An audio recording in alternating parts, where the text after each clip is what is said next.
Hai hai, dimanapun kalian berada, aku berharap semuanya diberkati oleh Tuhan dan sehat selalu. Ya, senang boleh berjumpa kalian kembali. Nah, hari ini aku akan men-sharingkan mengelola keuangan. Kemarin di videoku, aku menceritakan bahwa aku pernah gajian sebesar 35.000. Mungkin kalian berpikir kok bisa ya mencukupkan dalam 1 bulan. Nah, bagaimana caranya itu? Nah, sekarang saya mau men-sharingkan ya. Jadi, pada saat uang saya 35.000 itu, kemarin saya ceritakan bahwa yang 10% yaitu aku sisihkan untuk kembalikan di gereja, yaitu 3.500. Nah, sebagaimana kemarin bahwa saya sudah menulis uang-uang saya di tahun 1990. Kayak kemarin ada perpuluhan, kemudian ada keperluan 1 bulan, ini bedak dan konco-konconya ya, kemudian ada transportasi ya, kemudian amplop menabung. Nah, dari sini, dari amplop-amplop yang sudah saya sediakan dan uang-uang yang sudah saya masukkan itu, kemudian saya mencatat di dalam satu buku kecil seperti ini.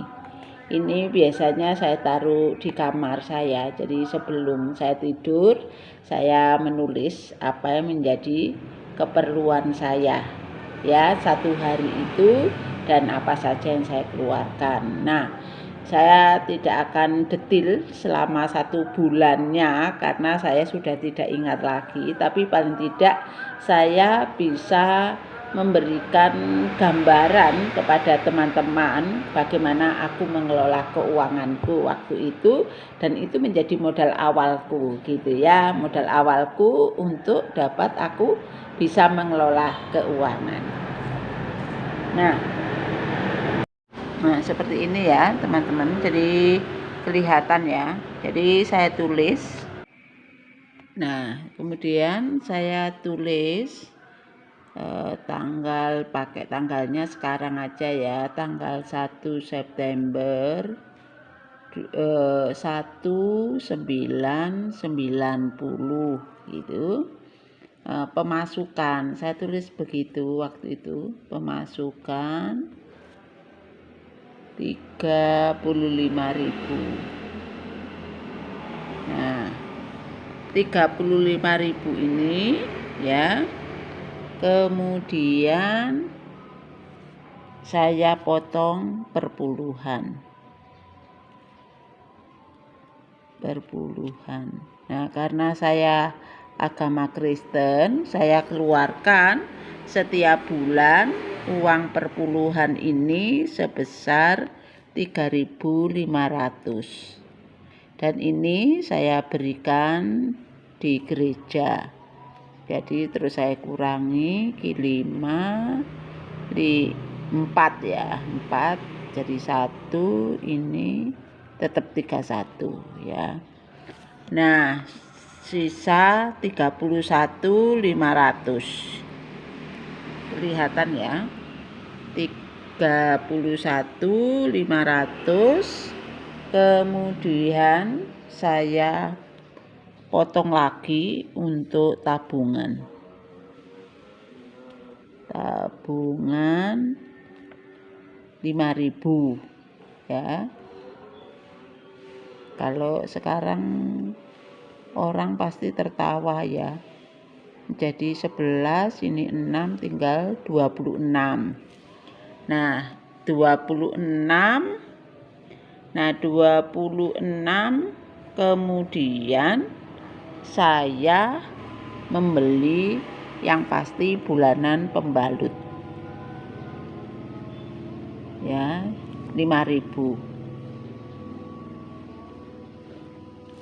500. Ini berarti 5, 0,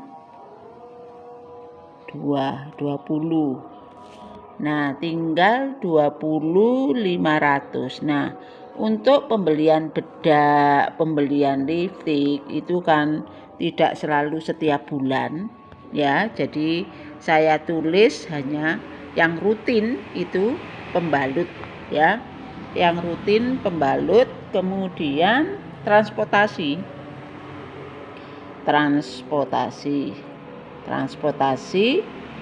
Saya anggarkan 15.000. Kenapa kok saya anggarkan 15.000? Ya kadang-kadang saya diantar gitu ya, diantar orang tua, kadang dijemput oleh teman gitu ya. Jadi saya anggarkan 15.000 ya. Ya untung-untung kalau terus diantarkan, jadi ini kan hemat, sangat hemat gitu ya. Ini 9 kurangi 4 tinggal 4.500. Nah 4.500 ini ya, 4.500 ini tak terduga. Tak terduga. Nah ini untuk awal bulan. Nah 4.500 ini terus saya sisihkan di amplop yang sudah saya buatkan tadi. Kemudian inilah yang saya gunakan sewaktu-waktu kalau ada kebutuhan mendadak. Umpama saya butuh ini, butuh itu gitu, saya ambil di 4.500. Dan ya syukur ya, jadi selama saya menerima gaji 35.000 masih bisa membeli kebutuhan saya yang memang bukan kebutuhan yang mendesak itu ya. Jadi dari sisa-sisa itu saya kumpulkan, bisa beli baju, bisa beli tas, juga bisa beli keperluan-keperluan yang lain. Bahkan dan itu gambaran saya mengelola keuangan di tahun 1990. Satu pengalaman yang sudah terlampau, tapi inilah yang menjadikan saya terus belajar, dan sungguh saya bersyukur dengan pengalaman ini. Ya, semoga melalui sharing hari ini dengan rincian ini teman-teman semakin paham bagaimana sih saya mengelola keuangan saya. Pada saat saya mengelola keuangan saya, memang saya tidak terlalu detail gitu ya, tapi paling tidak dengan gambaran yang saya lakukan ini telah mengajari saya bagaimana pengelolaan uang ya, pengelolaan uang yang bisa cukup dalam 1 bulan. Karena waktu itu saya masih single, jadi ya masih sifatnya pribadi ya. Terima kasih untuk waktunya, dan jangan lupa subscribe, like, bunyikan loncengnya. Nah, itulah yang boleh saya sharingkan hari ini, bagaimana pengalaman pengelolaan keuangan pertama kali saya waktu saya masih single dan baru saja bekerja, dan semuanya sudah menjadi bekal bagi saya di dalam pengelolaan keuangan sampai hari ini. Dan teman-teman, biarlah sharing ini akan menolong kalian kalau kalian mungkin berpikir bagaimana ya mengelola keuangan yang sedikit, bisa ya. Kalau saya bisa, kalian juga bisa, begitu ya. Oke, dan jangan lupa subscribe, like, dan bunyikan loncengnya. Dan kalau ada teman-teman yang mau sharing komentar positif dan juga sharing tentang pengalaman pengelolaan uang dengan nominal kecil, boleh tulis di komentar. Oke, terima kasih, salam, sukses, dadah.